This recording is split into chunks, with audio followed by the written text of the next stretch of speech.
ओम शांति। अॼु जी मिले तारीख़ आहे 23/6/2025। मिठा मिठा बाप दादा चवनि था, मीठे मीठे ॿार, तव्हांजो पहिरियों पहिरियों शबक अथवा पाठ आहे, मां आत्मा आहियां, शरीर न। आत्म अभिमानी थी करे रहो त बाप जी यादि रहंदी। प्रश्न आहे, तव्हां ॿारनि वटि कहिड़ो गुप्त खज़ानो आहे जो मनुष्यनि वटि न आहे? उत्तर आहे, तव्हां वटि तव्हांखे भॻवानु बाप पढ़ाईंदा आहिनि। हुन पढ़ाई जी ख़ुशी जो गुप्त खज़ानो तव्हां वटि आहे। तव्हांखे भॻवानु बाप पढ़ाईंदा आहिनि। हुन पढ़ाई जी ख़ुशी जो गुप्त खज़ानो तव्हां वटि आहे। तव्हां ॼाणंदा आहियो, असांजो पढ़ूं था भविष्य अमरलोक जे लाइ, न कि मृत्यु लोक जे लाइ। बाप चवंदा आहिनि, सवेरे उथी करे घुमो फिरो, सिर्फ़ु पहिरियों पहिरियों पाठ यादि करो त ख़ुशी जो खज़ानो जमा थींदो। कहिड़ो पहिरियों पहिरियों पाठ आहे? मां आत्मा आहियां। इन जो अटेंशन रखिणो आहे सॼो ॾींहुं। ओम शांति। बाप ॿारनि खां पुछंदा आहिनि, ॿार आत्म अभिमानी थी करे वेठा आहियो? पंहिंजे खे आत्मा सम्झी करे वियो। असां आत्मा आहिनि की परमात्मा बाप पढ़ाईंदा आहिनि। ॿारनि खे स्मृति आई, असां देह न आत्मा आहियूं। ॿारनि खे देही अभिमानी ठाहिण जे लाइ महिनत करणी पवंदी आहे। ॿार आत्म अभिमानी रही न सघंदा आहिनि। घड़ी घड़ी देह अभिमान में अची वेंदा आहिनि। हिन करे बाबा पुछंदा आहिनि, आत्म अभिमानी थी वेठा आहियो? आत्म अभिमानी हूंदा त बाप जी यादि ईंदी। अगरि देह अभिमानी हूंदा त लौकिक संबंधी यादि ईंदा। पहिरियों पहिरियों इहे शब्द यादि रखिणो आहे कि मां आत्मा आहियां, असां आत्मा ई आहियूं। मुझ आत्मा में 84 जन्मनि जो पाठ भरियलु आहे। इहो पको करिणो आहे। असां आत्मा अधु कल्प तव्हां देह अभिमान में रहियो। हाणे सिर्फ़ु संगम ते ई ॿारनि खे आत्म अभिमानी ठाहिबो आहे। पंहिंजे खे देह सम्झण सां बाप यादि न ईंदो। हिन करे पहिरियों पहिरियों इहे शबक पको करो, असां आत्मा आहियूं, बेहद बाप जा ॿार आहियूं। देह जे बाप खे यादि करणु कॾहिं सिखलाईंदा न आहिनि। हाणे बाप चवंदा आहिनि, मुझ पारलौकिक बाप खे यादि करो, आत्म अभिमानी ठहो। देह अभिमानी ठहिण सां देह जे संबंध यादि ईंदा। देह अभिमानी ठहिण सां देह जा संबंध यादि ईंदा। पंहिंजे खे आत्मा सम्झो, बाप खे यादि करो। इहे ई महिनत आहे। इहे केरु सम्झाईंदो आहे? असां आत्मा आहिनि जो बाप, जेके सभु यादि कंदा आहिनि। बाबा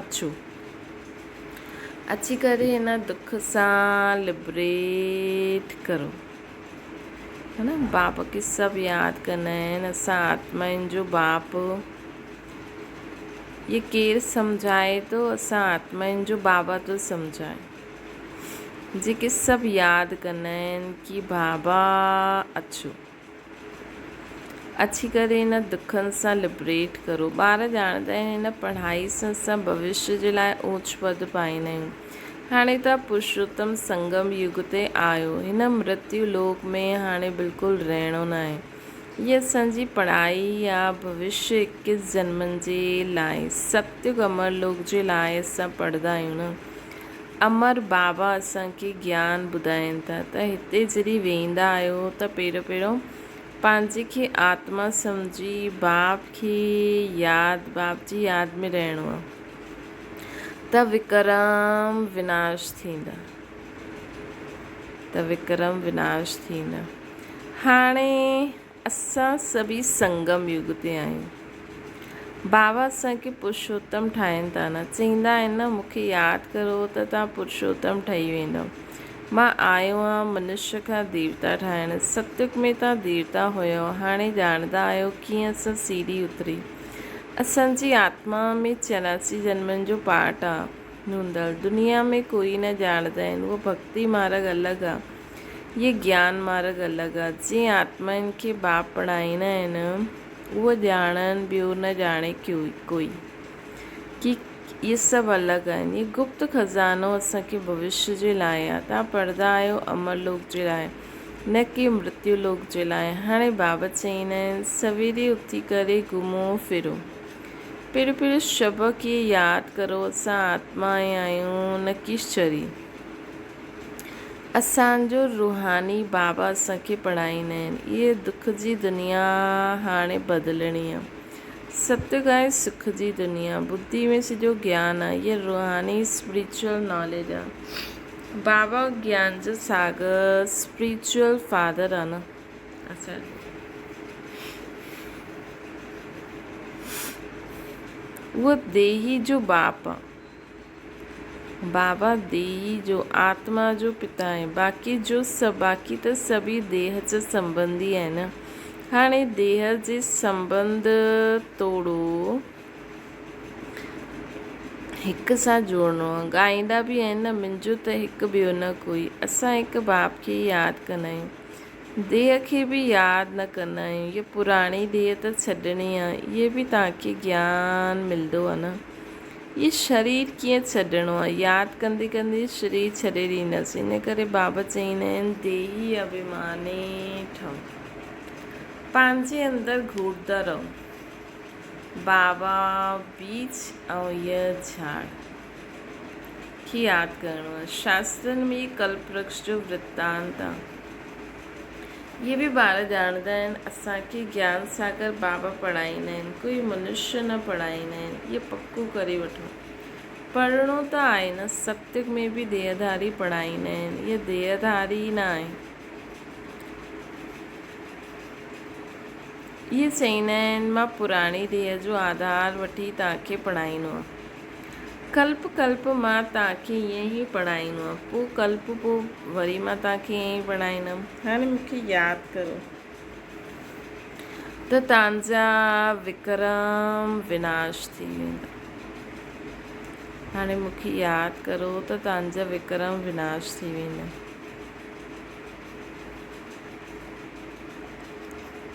मां ही पतित पावन आहे, मूंखे सर्वशक्तिवान चईंदा आहिनि, परंतु माया बि घटि न आहे, उहा बि शक्तिवान आहे।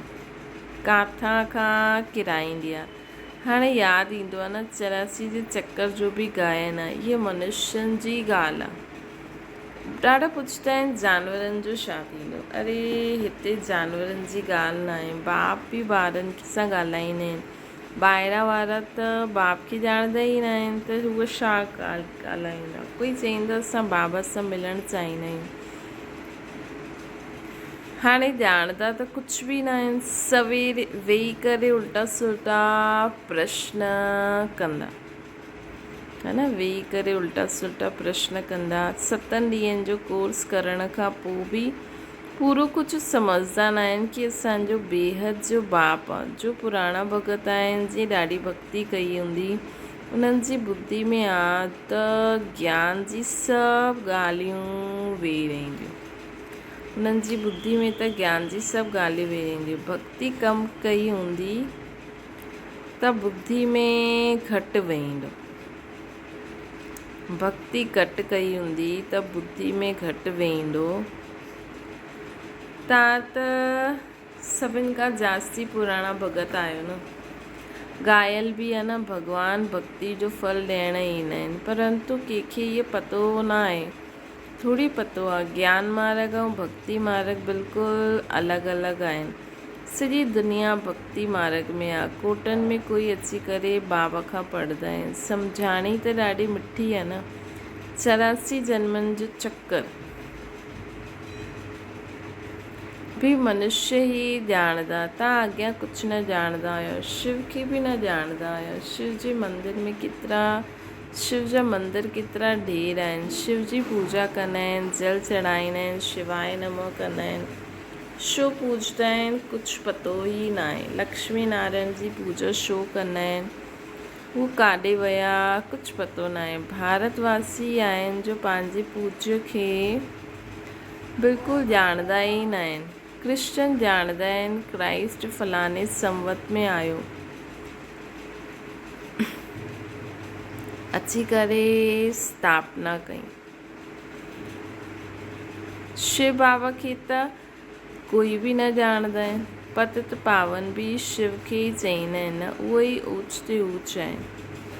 उन्हनि जी सभिनि खां जास्ती सेवा कंदा आहिनि।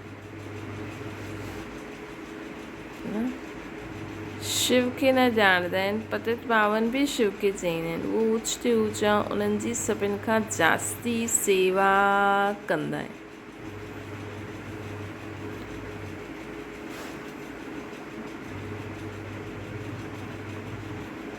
शिव बाबा जी सर्व जो सदगति दाता है न, ऊच ते ऊचा, उन्हनि जी सभिनि खां जास्ती सेवा कंदा आहिनि। सर्व जो सदगति दाता बि शिव बाबा आहिनि। तव्हांखे ॾिसो कीअं वेही पढ़ाईंदा आहिनि बाबा। बाबा खे सॾु बि कंदा आहिनि कि अची करे पावन ठाहियो। मंदरनि में केतिरी पूजा कंदा आहिनि, केतिरो धूम धाम, केतिरो ख़र्चो कंदा आहिनि।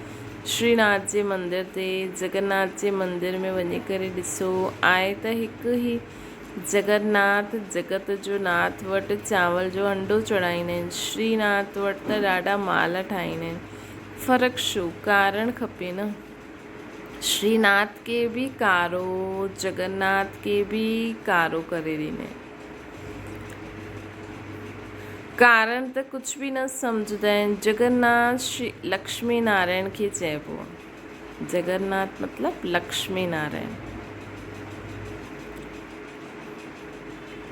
या राधे कृष्ण खे चईंदा। राधे कृष्ण लक्ष्मी नारायण जो संबंध छा आहे, इहे बि कोई ॼाणंदा न आहिनि।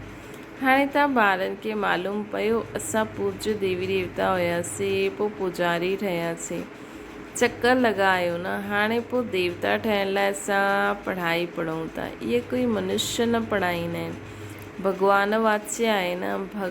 ज्ञान सागर बि भॻवान खे ई चइबो आहे। ज्ञान सागर बि भॻवान खे ई चइबो आहे। हिते त भक्ति जे सागर ॾाढा आहिनि, जो पतित पावन ज्ञान सागर बाप खे यादि कंदा आहिनि, है न। हिते भक्ति जा सागर ॾाढा आहिनि, जो पतित पावन बाप खे यादि कंदा आहिनि। तव्हां पतित ठहिया हो, पोइ पावन ज़रूरु ठहिणो आहे। इहा आहे ई पतित दुनिया, इहा स्वर्ग न आहे। वैकुंठ किथे आहे, इहे कंहिंखे बि पतो न आहे। वैकुंठ किथे आहे, इहे कंहिंखे बि पतो न आहे। चईंदा आहिनि वैकुंठ वियो त पोइ नर्क जो भोजन आदि तव्हां छो खाराईंदा आहियो उन्हनि खे। सत्युग में त ॾाढा ई फल फूल आदि हूंदा। हिते छा आहे, इहे नर्क आहे। भई उहो वैकुंठ वियो, स्वर्गवासी थियो, त हुनखे हिते छो सॾु कंदा, न। हुते त ॾाढो कुझु हूंदो। हाणे तव्हां ॼाणंदा आहियो बाबा द्वारा असां स्वर्गवासी ठहिण जो पुरुषार्थ था करूं। पतित खां पावन ठहिणो ई आहे। बाबा युक्तियूं त ॿुधायूं आहिनि। कल्प कल्प बाबा बाप बि युक्ति ॿुधाईंदा आहिनि। मूंखे यादि करो त तव्हांजा सभु विक्रम विनाश थी वेंदा। हाणे तव्हां ॼाणंदा आहियो असां पुरुषोत्तम संगम युग ते आहियूं। तव्हां ई चईंदा आहियो बाबा 5000 वर्ष पहिरियों इहो ठाहियो हुयो न। तव्हां ई ॼाणंदा आहियो कल्प कल्पी अमर कथा बाबा ई अची करे बाबा सां ई असां ॿुधंदा आहियूं। कल्प कल्प बाबा सां ई असां इहा अमर कथा अची करे ॿुधंदा आहियूं।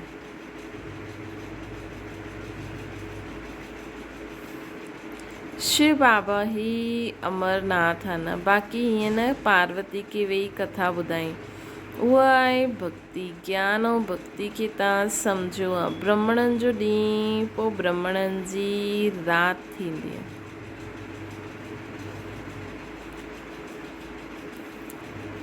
बाप सम्झाईंदा आहिनि तव्हां ब्राह्मण आहियो। आदि देव बि ब्राह्मण ई हुयो न। देवता न चईंदासीं। आदि देव वटि बि वेंदा आहिनि। देवियुनि जा बि केतिरा नाम आहिनि। आदि देव वटि बि वेंदा आहिनि। देवियुनि जा बि केतिरा नाम आहिनि। तव्हां सर्विस कई तॾहिं तव्हांजो गायन भारत जो वाइसलेस हुयो, उहो पोइ विश्व ठही वेंदो।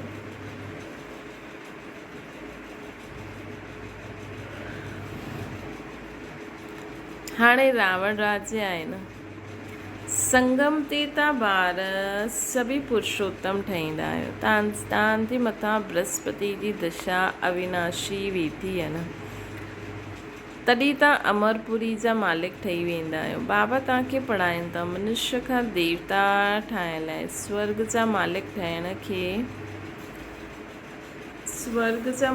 ठहिण खे बृहस्पति जी दशा चइबी।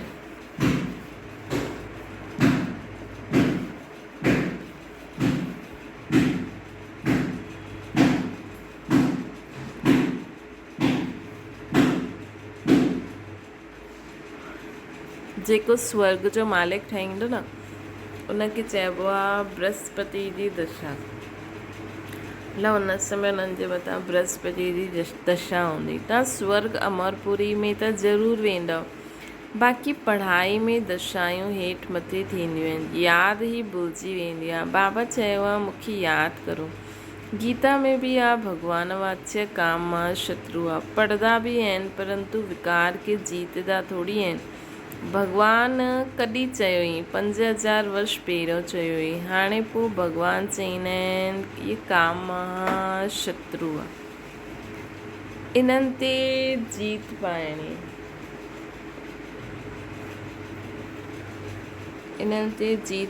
आहे। ये आदि मध्य अंत दुख ॾियण वारो मुख्य आहे ही काम जी ॻाल्हि। इन ते ही पतित चईंदा आहिनि। हाणे पतो पियो इहो चकर फिरंदो आहे। असां पतित ठहींदा आहियूं, पोइ बाबा अची करे असांखे पावन ठाहींदा आहिनि। ड्रामा अनुसार बाबा बार बार चईंदा आहिनि पहिरियों अलफ़ जी ॻाल्हि यादि करो, श्रीमत ते हलण सां ई तव्हां श्रेष्ठ ठहींदव। इहे बि तव्हां सम्झंदा आहियो, असां पहिरियों श्रेष्ठ हुयासीं, पोइ भ्रष्ट ठहिया, हाणे पोइ श्रेष्ठ ठहिण जो पुरुषार्थ करूं था। दैवी गुण धारण करणा आहिनि, कंहिंखे बि दुख न ॾियणो आहे, सभिनि खे रास्तो ॿुधाईंदा वञो। बाबा चईंदा आहिनि मूंखे यादि करो त पाप कटिजंदा। पतित पावन तव्हां मूंखे ही चईंदा आहियो न, इहे कोई खे पतो न आहे कि पतित पावन कीअं अची करे पावन ठाहींदा आहिनि। कल्प पहिरियों बि बाबा चयो हुई मामेकम यादि करो। ये योग अग्नि आहे जंहिंसां पाप दग्ध थींदा वेंदा आहिनि। ये योग अग्नि आहे जंहिंसां असांजा सभु पाप दग्ध थींदा वेंदा आहिनि। खाद निकिरण सां आत्मा पवित्र थी वेंदी आहे।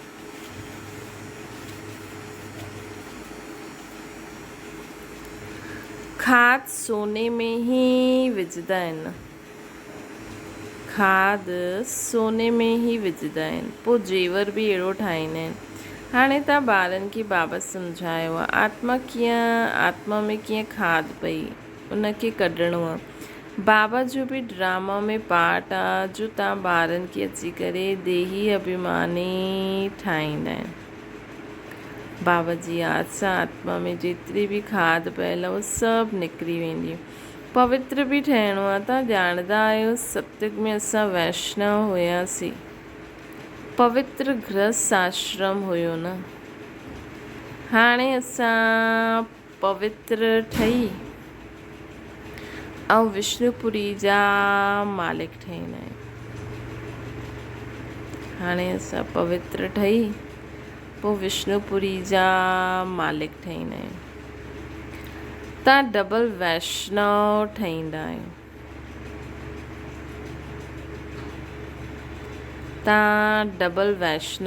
आहियो। सच्चा वैष्णव तव्हां आहियो। उहा आहिनि विकारी वैष्णव धर्म जा। तव्हां निर्विकारी वैष्णव धर्म जी आत्मायूं आहियो। हाणे हिकु त बाप खे यादि कंदा आहियो। नॉलेज जो बाप में आहे उहो तव्हां धारण कंदा आहियो, है न। तव्हां राजाउनि जा राजा ठहींदा आहियो। उहे राजायूं ठहींदा आहिनि अल्पकाल जे लाइ, हिकु जन्म जे लाइ। तव्हांजी राजाई त 21 पीढ़ी अर्थात फुल एज पास कंदा आहियो। हुते कॾहिं अकाले मृत्यु न थींदी आहे। तव्हां काल ते जीत पाईंदा आहियो न। समय जॾहिं थींदो आहे त सम्झंदा आहियो हाणे पुराणी खाल छॾणी आहे। तव्हांखे साक्षात्कार थींदो आहे। ख़ुशी जा बाजा बजदा रहंदा आहिनि। तमो प्रधान शरीर खे छॾे सतो प्रधान शरीर वठणु, इहे त ख़ुशी जी ॻाल्हि आहे न।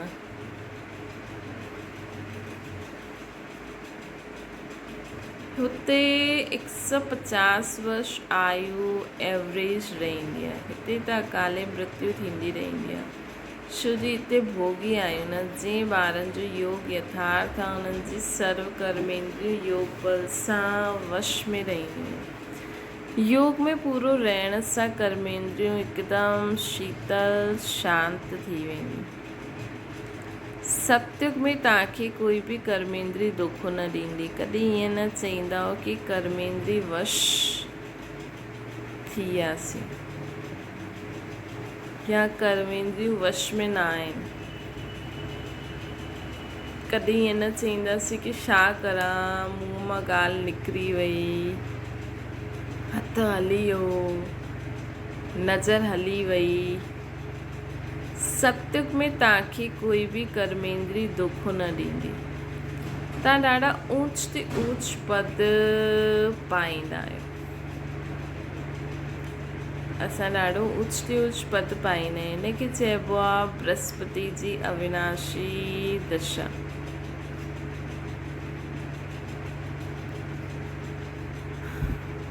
वृक्षपति मनुष्य सृष्टि जो बीज रूप बाबा है।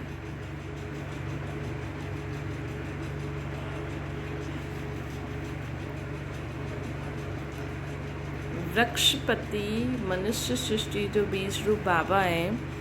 बीज मथे में आहे, उन्हनि खे यादि बि मथे में कंदा आहियूं न। आत्मा बाप खे यादि कंदी आहे। तव्हां ॿार ॼाणंदा आहियो बेहद जो बाप असांखे पढ़ाईंदा आहिनि। उहे ईंदा ई हिकु बार आहिनि अमर कथा ॿुधाइण। बाबा ईंदा आहिनि मथां खां हेठि अची करे असांखे अमर कथा ॿुधाईंदा आहिनि।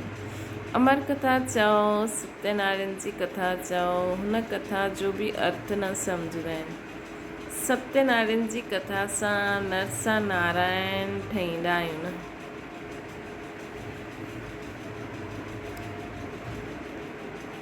अमर कथा सां असां अमर थी वेंदा आहियूं। अमर मतिलबु असां एक्यूरेट टाइम ते श्री छॾंदासीं। बाबा हर ॻाल्हि क्लियर करे सम्झाईंदा आहिनि असांखे। बाबा हर ॻाल्हि क्लियर करे सम्झाईंदा आहिनि। इन करे बाबा चईंदा आहिनि कुझु बि ॻाल्हि हुजे न बाबा खां पुछो, कॾहिं बि संशय में न अचो। अच्छा, मीठी मीठी सिकी लॾे ॿारनि प्रति माता पिता बाप दादा जो यादि प्यार ऐं गुड मॉर्निंग। रूहानी बाप जी सभिनि रूहानी ॿारनि खे नमस्ते। असांजी बि रूहानी माता पिता बाप दादा खे यादि प्यार गुड मॉर्निंग ऐं नमस्ते। धारणा जे लाइ मुख्य सार योग बल सां पंहिंजी सर्व कर्मेंद्रियनि खे वश करिणो आहे। हिकु वृक्षपति बाप जी यादि में रहणो आहे। सचो वैष्णव अर्थात पवित्र ज़रूरु ठहिणो। सचो वैष्णव अर्थात पवित्र ज़रूरु ठहिणो आहे। ॿियो आहे सवेरे उथी करे पहिरियों पाठ पको करिणो आहे कि मां आत्मा आहियां, शरीर न। रोज़ पंहिंजे शरीर खे जलायो, बसि मां आत्मा ई बचियमि। आत्मा लाइट जो शरीर। असांजो रूहानी बाबा असांखे पढ़ाईंदा आहिनि।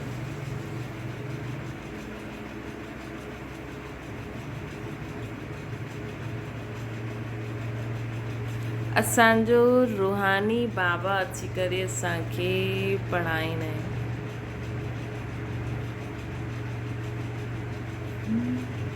इहा दुख जी दुनिया हाणे बदिलणी आहे। ये दुख जी दुनिया हाणे बदिलणी आहे। ईअं बुद्धि में सॼो ज्ञान सिमरन थींदो रहे, है न। ईअं बुद्धि में सॼो ॾींहुं ज्ञान सिमरन रहंदो रहे। असांजो रूहानी बाबा असांखे पढ़ाईंदा आहिनि, हीअ दुख जी दुनिया हाणे बदिलणी आहे।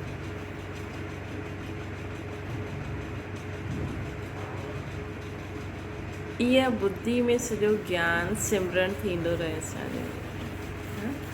ईअं बुद्धि में असांजो ज्ञान, बुद्धि में असांजो सिमरन थींदो रहे।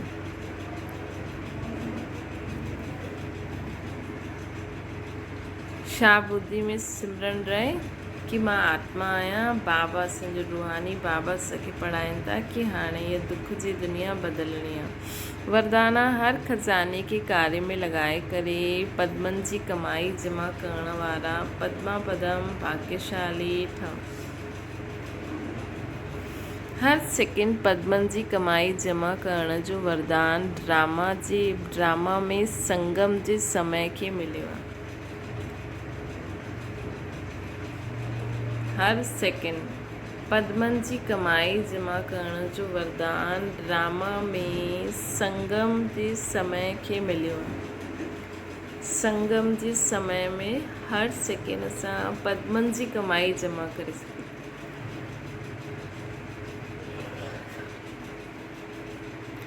अहिड़े वरदान खे स्वयं प्रति जमा करो। इनखे घड़ी घड़ी स्मृति में लायो। मां हर सेकेंड पद्मनि जी कमाई जमा करण वारी पद्मा पदम भाग्यशाली आहियां। ॿियनि जे प्रति दान करो। ईअं ई संकल्प जे खज़ाने खे ज्ञान स्थूल धन रूपी खज़ाने के कार्य में लॻाए करे पद्मनि जी कमाई जमा करो। श्री हिन समय स्थूल धन भी ईश्वर अर्थ समर्पण करण सां हिकु नयो पैसो हिकु रतन समान वैल्यूएबल थी वेंदो आहे। हिकु नयो पैसो हिकु रतन समान वैल्यूएबल थी वेंदो आहे। हिकु हिकु रुपयो अगरि असां बाबा जी यादि में बाबा जे कार्य में यूज़ कयूं त हिन सर्व खज़ाननि खे स्वयं जे प्रति व सेवा जे प्रति कार्य में लॻायो त पद्मा पदम भाग्यशाली ठही वेंदी। स्लोगन आहे जाते जाते दिलि जो स्नेह आहे हुते सभिनि जो सहयोग सहज प्राप्त थी वेंदो।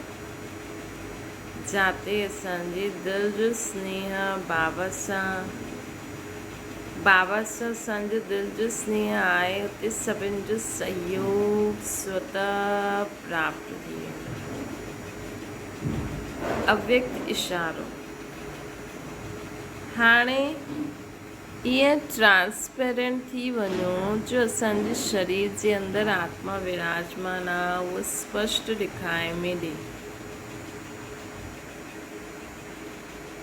है न। ईअं ट्रांसपेरेंट थी वञो जो असांजे शरीर जे अंदरि आत्मा आहे उहो स्पष्ट ॾेखारे में ॾे। असांजो आत्मिक स्वरूप उन्हनि खे पंहिंजी आत्मा स्वरूप जो साक्षात्कार कराए। असांजो आत्मिक स्वरूप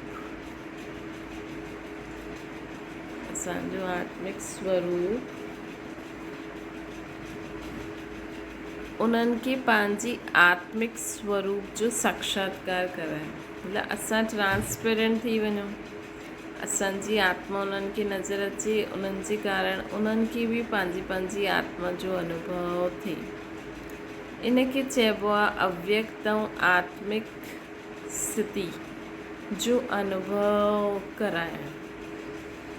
अव्यक्त व आत्मिक स्थिति जो अनुभव कराइणु। अच्छा, ओम शांति। बाबा खे यादि करो।